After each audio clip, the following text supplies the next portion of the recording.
Ooh, okay. So first off, I gotta apologize for the delay on this video.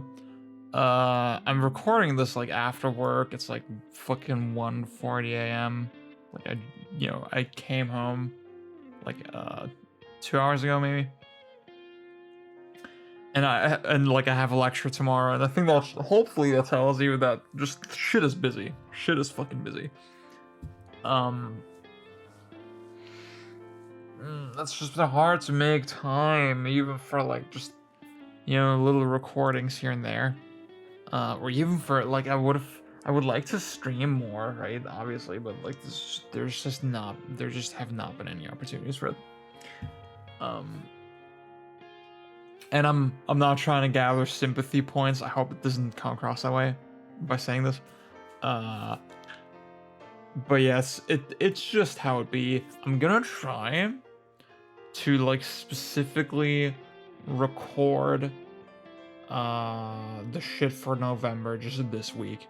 Just get it out. Just get it the fuck out, you know? Also you might hear my Xbox like make the notification noise because I'm downloading Tetris Effect. Woo! Oh, you know what I realized? Tetris Effect is gonna like run better on the PS5. That's nice. Tetris Effect is like surprisingly demanding on the regular PS4, whereas, that's where I played it originally.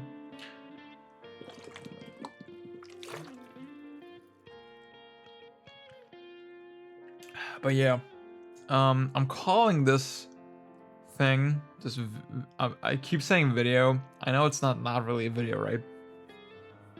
But whatever. I keep calling, I'm gonna call this one, or like I intend to call it, maybe I'm gonna change it, but like in my head right now, what makes the most sense is tight versus loose mechanics. Because this is something I've been thinking about for a while. Also, I want to say I'm still getting used to this new mic that I have. It's just way more sensitive than the one I had last time. That I mentioned, like I had to replace my old mic because it was kind of buzzing weirdly. And this one, like, seems to pick up just every little tiny fucking mouth movement. And that's the thing, when I first listened to it, I thought something was wrong with it. I was like, what, this sounds super weird, but like, it's literally just my own mouth making weird noises. Also, hang on, I'm gonna move I have like this fucking mic arm now. Like a true fucking YouTuber. Yeah, so there's this account I follow on Twitter. Guy's name is GK, Jiikae. Great follow, you should follow him. And like he always talks about this idea of loose mechanics in games. And he even goes on to say yeah, he misses not just that loose feeling in games, but like also games that we're not afraid to be just a little bit jank almost. I guess he like puts it almost on a scale where on what, like I say tight versus a loose, right? But maybe a more accurate is to say polish versus a loose, because that's how he always puts it. And like the thing was when he said it, like I forget when the first time was that he said it, but the first time that he said it that I saw, I was like, whoa, I completely get what you're saying. And it like blows my mind, like just this concept, because like it explains so much about what I look for in games. And I think honestly, like it's becoming like this idea is becoming more and more important to me as time goes on. And like he was discussing it again recently as well. That's not the reason I'm making this video. The reason I'm making this video is actually that I've been playing Halo again. Wait, let me check the audio real quick. Okay, sorry, I was like moving this water bottle and then the audio waves just looked fucking violent and I got worried. But yeah, see, he was discussing it again recently on Twitter. But that, like at that point, I already knew I wanted to make this video, right? The main sort of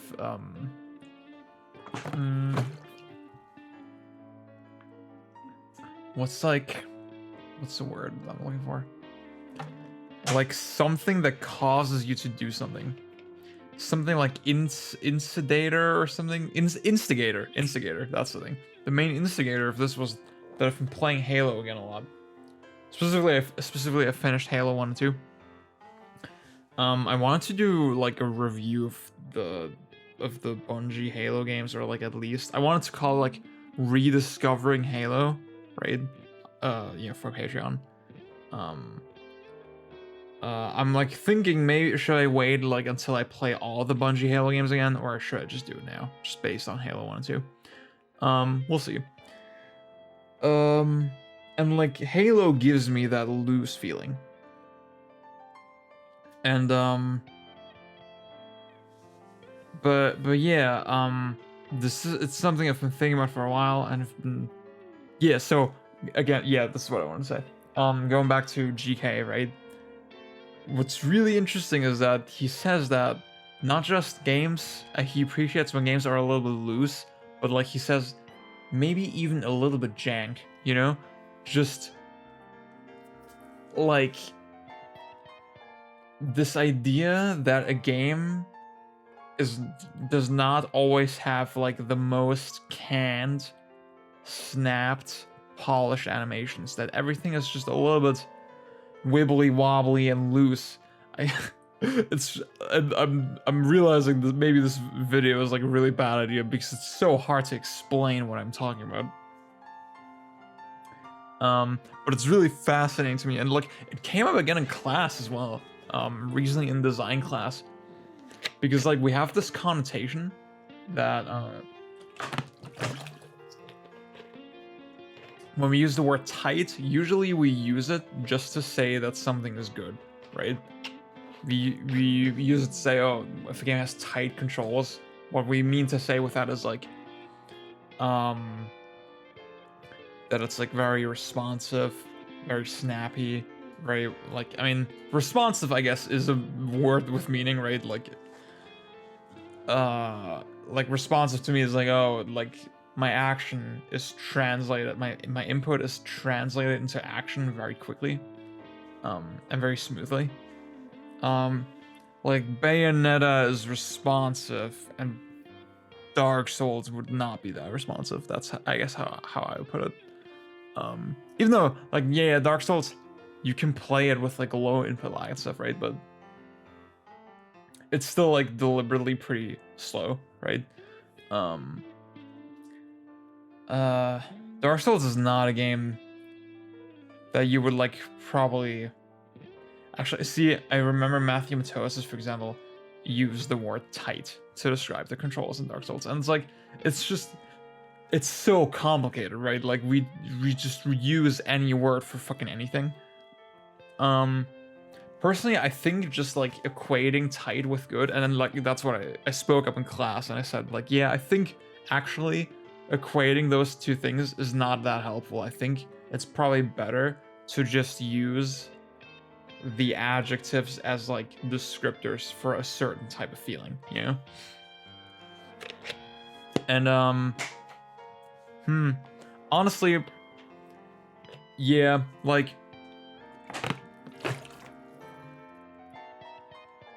tight and loose are literally opposites, and yet I was like, I remember I was trying to explain sort of my thought process with this to my girlfriend,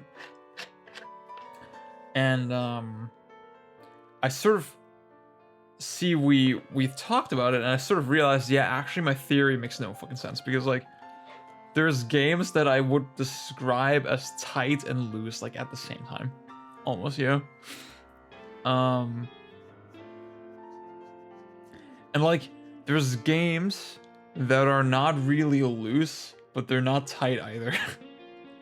For example, I was thinking about Bayonetta, right? Or Breath of the Wild, even. Breath of the Wild is like very responsive, and but it's also loose at the same time, and I'm gonna explain what I mean by loose, but like, and then Bayonetta, I feel like, or DMC even, like DMC is responsive, has like pretty arcadey physics. I like the idea of arcade movement in games. I forget who coined this term, but like, basically what is meant by arcade movement is that the way characters sort of transition between speeds is kind of rigid. In DMC 4 and 3, characters only have 2 walking speeds.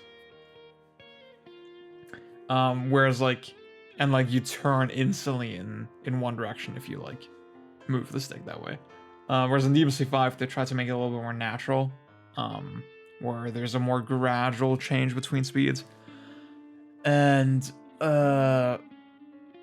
like when Nero is like in a full run and then quickly changes direction, he actually has to like skid for a little bit, right? That's the opposite of arcade movement. So the DMC is tight, but it's also really loose in a way. It's loose in the sense that the mechanics just allow you to do things that are not canned, that are not pre-planned, that are kind of fluid and like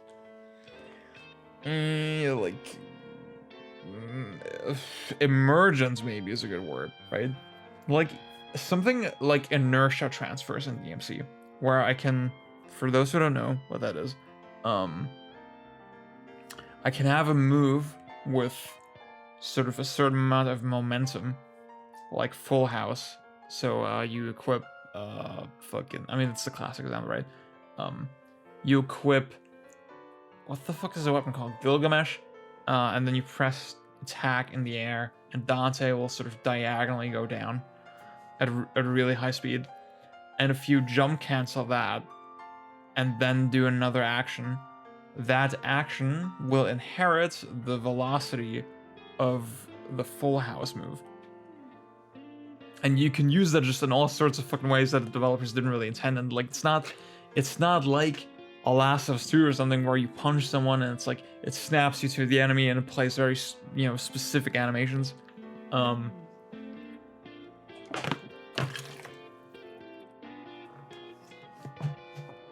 Like to me, like that's what I mean when I say DMC is like loose in a way, whereas Last of Us 2 is not really. And like, again, my wording is very flawed because I wouldn't say that like Last of Us snapping you to enemies and stuff, I don't think that makes it tight either. Yeah, maybe, I mean, maybe the word to use is rigid. Maybe I'm gonna rename this fucking thing to like rigid versus a loose mechanics. I think that's probably way more accurate, yeah.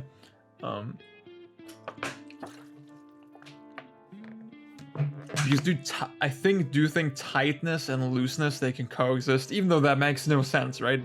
Literally, in the English language, that makes absolutely no sense, but it still feels kind of correct.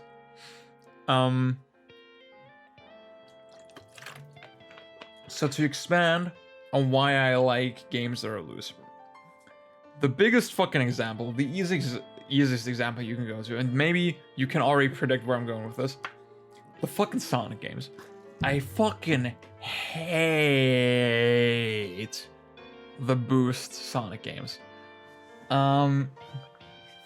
See, like, I was actually, I've been playing my 360 a little bit lately because I've been replaying Bionic Commando Rearmed, which for a long time I suspected that it's maybe secretly one of the best games ever, and we kind of all just forgot about it. I played it when it came out, and I loved it at the time, right? But I was also a stupid kid, and then I didn't revisit it. Always just sort of remembered really fondly. And now I'm like, fuck, I just like the itch just fucking got me, and I'm replaying it now. It's really great. And then I was just on my 360 dashboard, whatever, right? I had the demo installed for Sonic Unleashed, and I played it, and I just thought, like, I mean, this game is just a quick time event, right? It's just a big quick time event, really, if you really want to boil it down. There's so many stretches where literally you're holding one button and then just reacting to the thing. And obviously that's really shallow, simplistic, stupid gameplay. And it's like, literally, you don't need the visuals for this game to work. But it's only interesting because of the visuals, right? It's only vaguely interesting because of the visuals. So like there's a lot of just shit I can criticize about it just as a game. And like that's the thing. If you care about just spectacle, if you just want to have that spectacle and like you know, just trial and error, just learn the fucking movie, right? Learn the quick time. If you find that appealing, I guess I kind of get it, but like,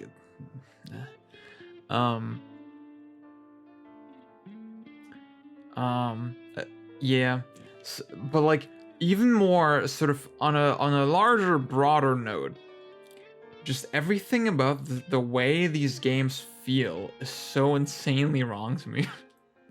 I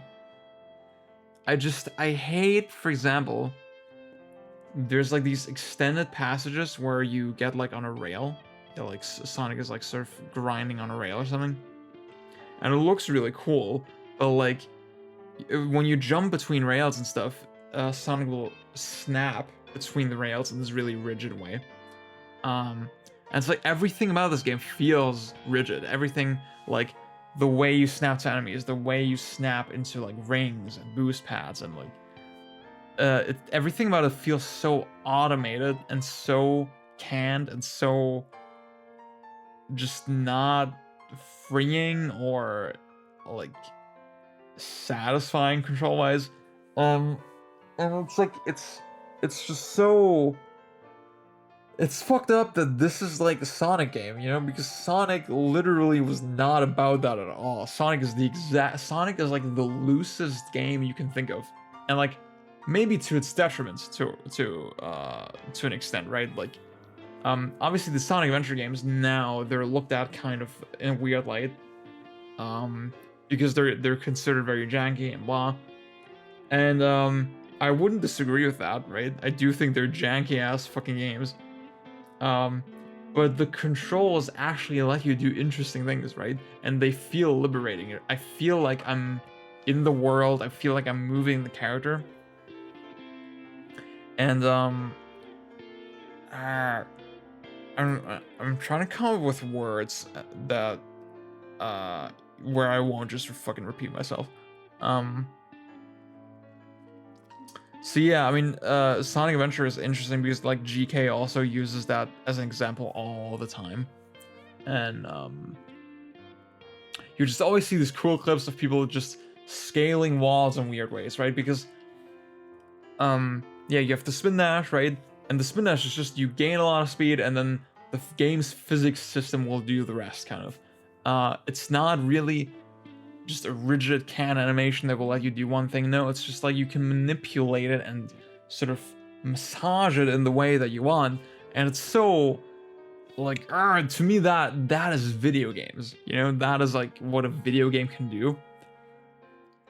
And it's so frustrating that has become such a lost art, because again, like GK was saying, everything is just going toward polish and like things always working in the exact way that you expect them to.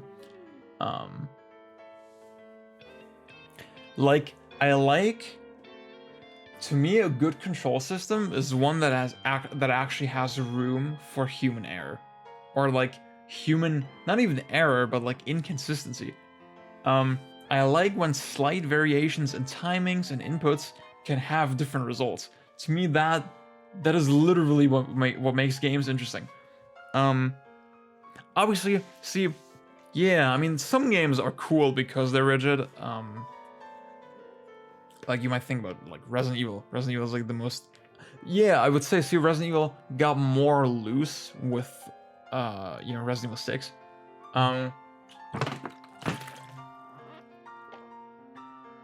But to me, it kind of doesn't suit that series at all. Like even with a good game like like RE2 Remake, right? I think that game is great, but I really just miss the really rigid, kind of tight feel. Now we're at the word tight again, but like of like classic RE2, fucking RE4, where everything feels super mathematical and you can just play it perfectly and just super consistently. I think just with those games with resource management and like just baiting enemies and the whole structure and the way they work, like those rigid controls make really a lot of sense. Whereas like the more loose wobbly controls in like RE2 Remake, they kind of highlight that it's like not the greatest fucking shooter, you know? I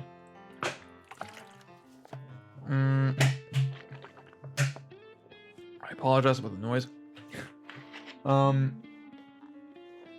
So obviously I'm not saying that's the be all end all, but it's really frustrating that that's not something that people actually emphasize with games. I feel like it's not something that people actually think about at all.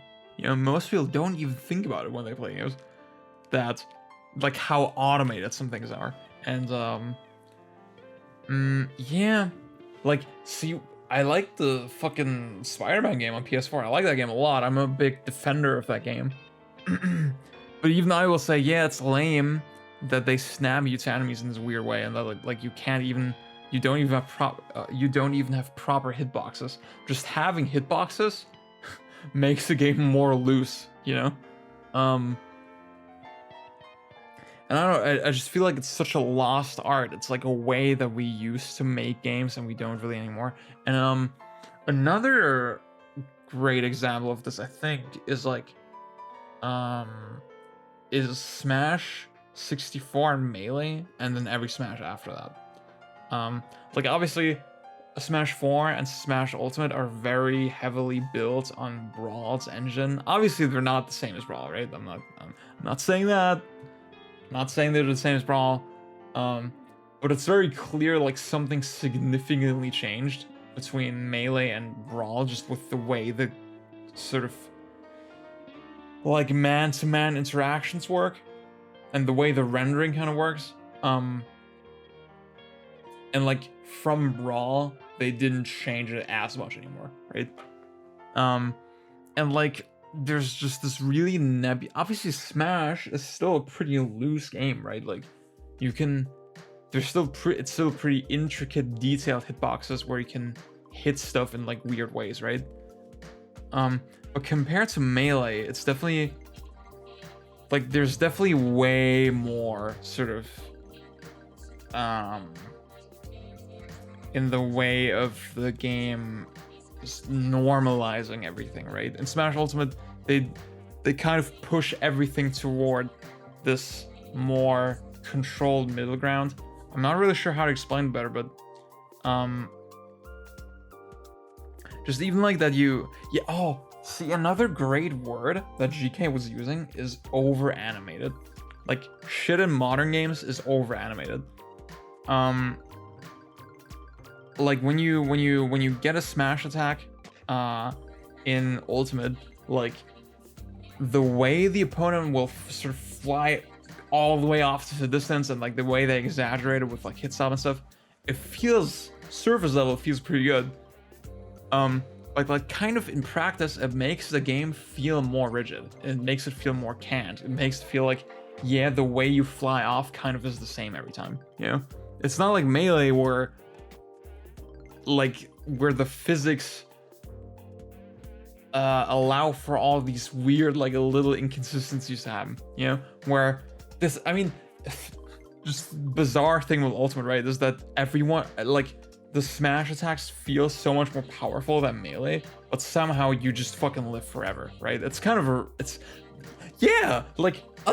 they're clearly hoaxing you, right? They're making the effect of the smash attack feel so powerful, but then actually, you know, it doesn't actually have that strong, that the net distance that your opponent travels when you hit them actually is lower than it would be Melee, right? Whereas Melee, the hit's not as exaggerated, but you see, oh, the effect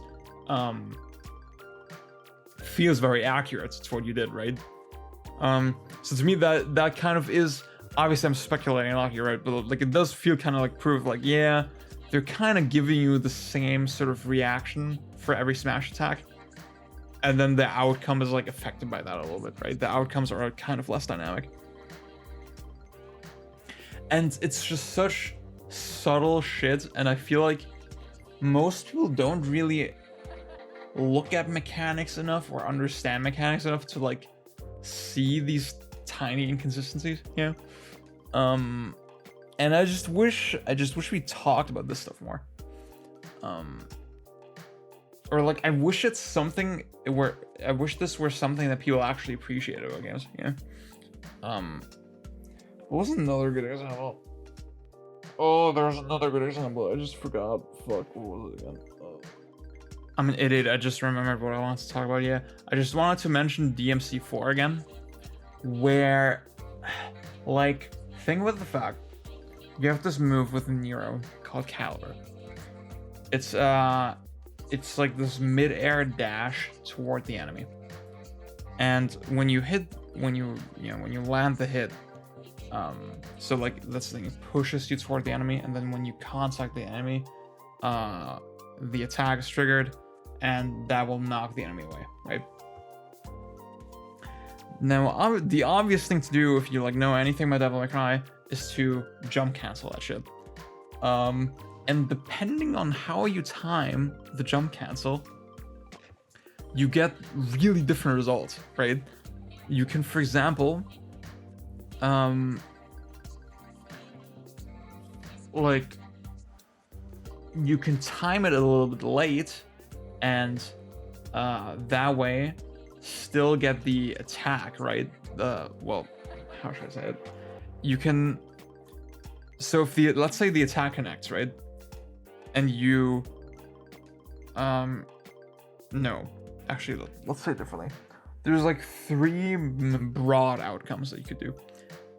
You can do Caliber, get close to the enemy, the actual attack hasn't happened yet, and then you press jump, and then you just jump off of the enemy, right? You could press it the moment the attack connects, and you still, that way you get a little bit of a hit, you get a little bit of damage on the enemy, but you don't actually send them flying yet. And if you time it a little bit late, you can send them flying, right? And like, it's not just, yeah, you can plan it and like get different results from that, and that's really fucking awesome. Like, you can use that strategically, and like, that's the thing, like I said, you have the inertia transfer. So the inertia from your Caliber is translated somewhat into your jump, and you can use that to follow the enemy or like go somewhere else. I don't know. It's really cool. But even like, let's imagine you didn't even plan it, right? Let's imagine your timing is just inconsistent, and that creates different outcomes.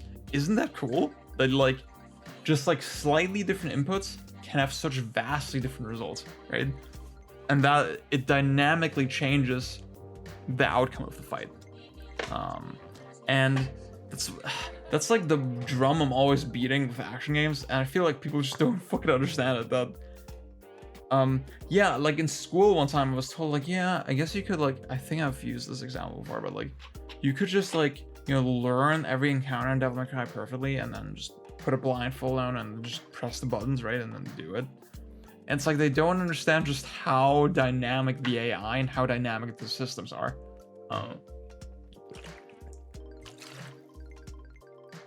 There's so much shit that is not like, obviously, the thing is, when shit happens, I can explain to you why it happened that way, right? Cause and effect. There is cause and effect in Devil May Cry. It's not completely random. But it is inconsistent in the sense that there's all these slight, like, it's chaos, right? It's a chaotic system where slight variations on inputs and like behaviors can produce different results. And to me, that's fucking video games, you know. That's fucking cool. That is the shit that I look for. And yeah, like I said, I feel like we're pushing more and more toward a really boring middle ground with games where everything is just super controlled and like blah. And it's like, a lot of it has to do with the fact that people just don't care about it. People don't look for the stuff.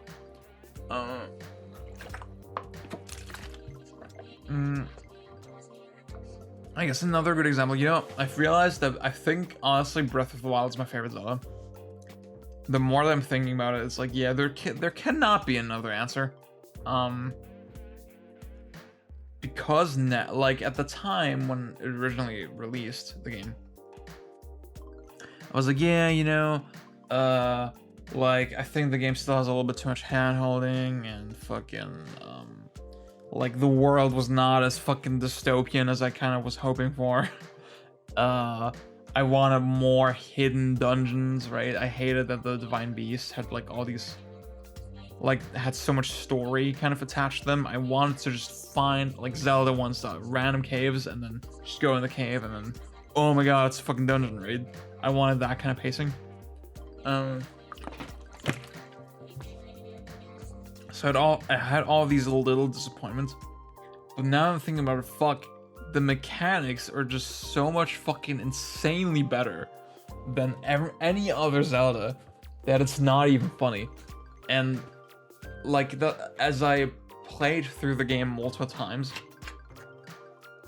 I just started caring less and less about, you know, all those other grievances I mentioned, and like I appreciated more and more the depth and the dynamic nature of just the systems that they build, because like almost no other game fucking matches it, you know, it's just crazy. And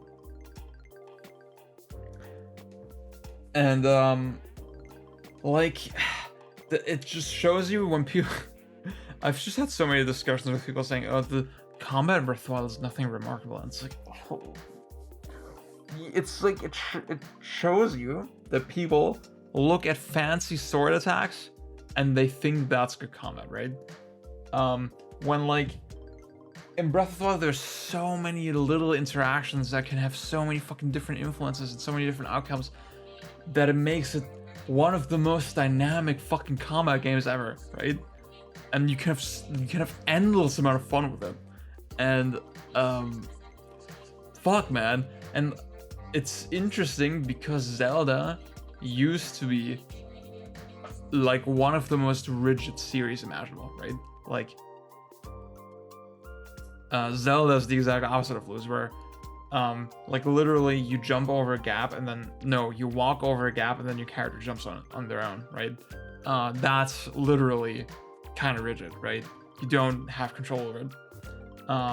Like with the lock on and with sidestepping and just kind of the way the movement worked, they're very rigid games, so that's not bad, right? I love Zelda, it's one of my favorite series. But like, yeah, just like this comparison is so stark that now at this point I cannot help but vastly prefer Breath of the Wild's direction.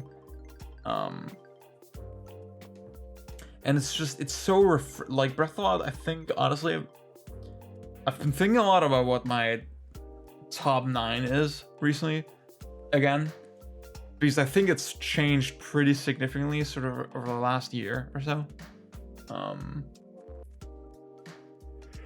Because I just appreciate this kind of shit way more now, and like, yeah, for sure, Breath of the Wild would replace Majora's Mask on my 303 now. I think I'll go as far as to say Breath of the Wild is like in the top 5. See, the top 5 is the thing that I'm sure about right now. Everything else I'm like super unclear on, but my top 5 right now has to be Bayonetta, Mario 64, Symphony of the Night, Breath of the Wild, and Resident Evil 4. That's the top 5. And I gotta say, the one game that I haven't played like in a good amount of time has to be RE4. I gotta replay that again soon. But yeah.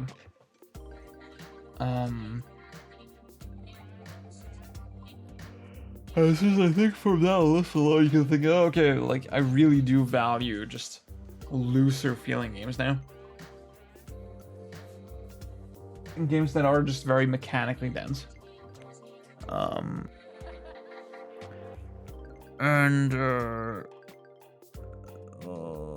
There's another thing I want to say. What was it?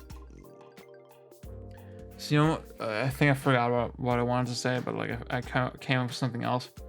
I think what is interesting is that I feel like you consistently kind of see with fighting games that the fighting games that people feel the most fucking passionate about have this loose feeling to them, you know? Games like Melee, games like Marvel 2, games like fucking Guilty Gear. I'd say all of those games are very loose games, whereas like a Street Fighter 5, not a bad game, but just the way combos kind of have them is so rigid and like so, again, like canned. For a fighting game, you know, I think fighting games generally are still one of the biggest sort of what's the word, frontiers of this kind of style of design. I think that's important. I know, yeah, that might be why I've been appreciating fighters more lately. In general. Yeah, so like I said, I mean, the series that made me think about this a lot was Halo, and I'm gonna talk about this more when I make my fucking Halo video, but just like, even just the fact that the gravity is like super low and like the pace is so deliberate, and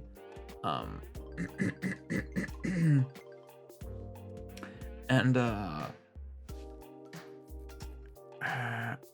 just, I don't know, like Halo just has that dynamic feeling that I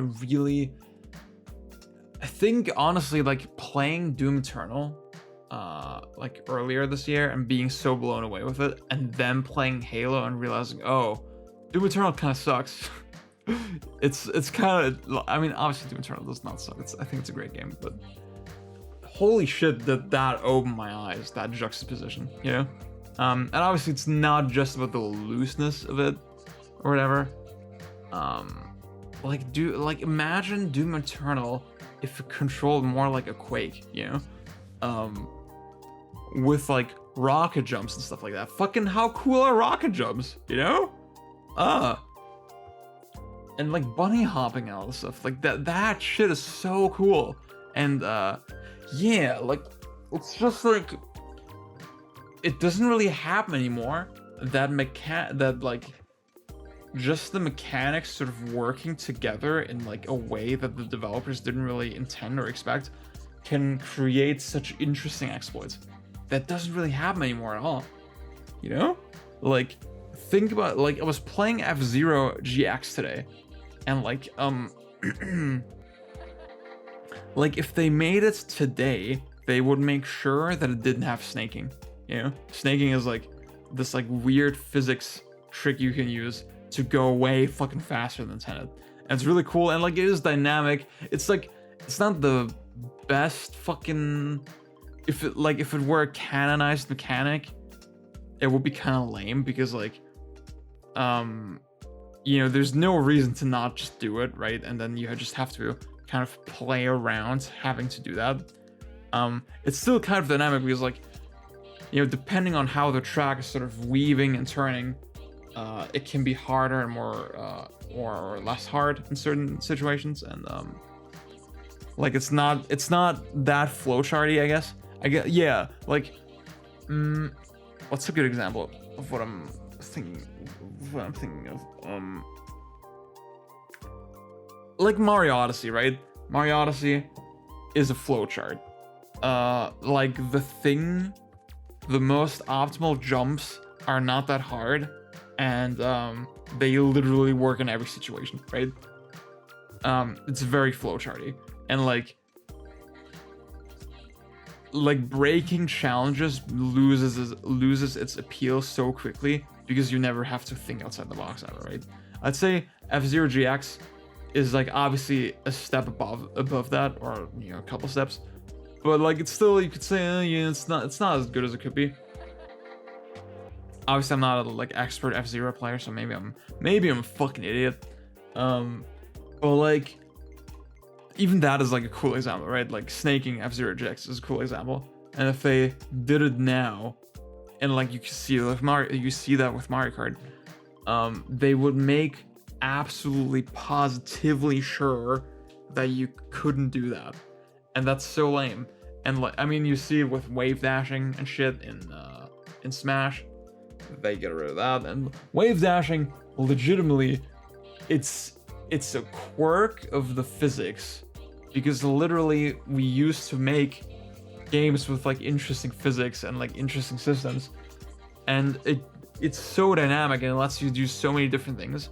And now it's just that kind of shit is just not a priority. We just don't make games in this particular way anymore, you know? And like the biggest one for me is Crash Team Racing, because like you have to consider, like, you have boost basically, right? And boost gets progressively faster. There's like progressively faster types of boost. And what is really interesting is that they just made the system this generalized rule where like when you're at like the fastest level of boost, let's say, and you get another boost on top of that, it will extend the duration of the boost, of the current boost, right? Before you go down to like the next sort of lower level. And that's such a simple rule, but like with the way the physics and the game and like the boosting and all this shit kind of works, it lets you just boost at max speed through the entire fucking level. And yeah, it's just like, oh, it's so fun. That's video games, man. And I just miss it. And like, obviously I'm glad that they retained all that stuff in the remake, from what I can tell.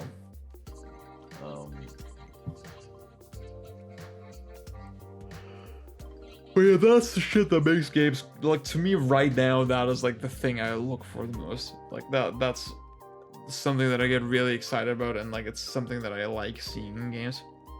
And yeah, I mean, that's why I'm excited for Halo Infinite as well, because like it looks like a loose game and it looks like Halo.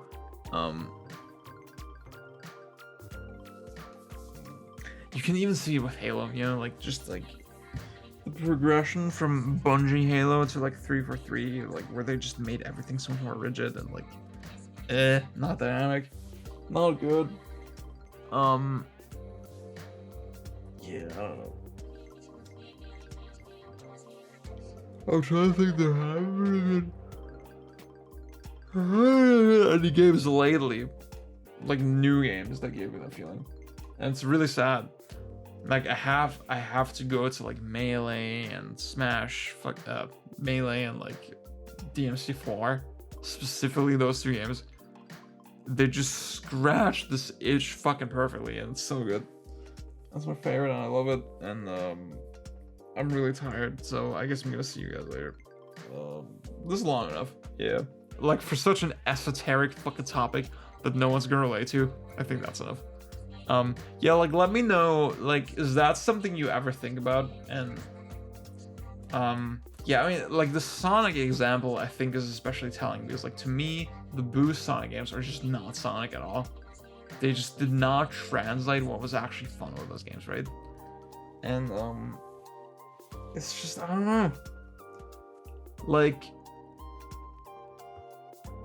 just the fact that we can look at a Boost Sonic and think it's good, it's just upsetting in a weird way to me. Yeah. I kind of wish people appreciated the looser controls more. Yeah, that's all I want to say. Thank you.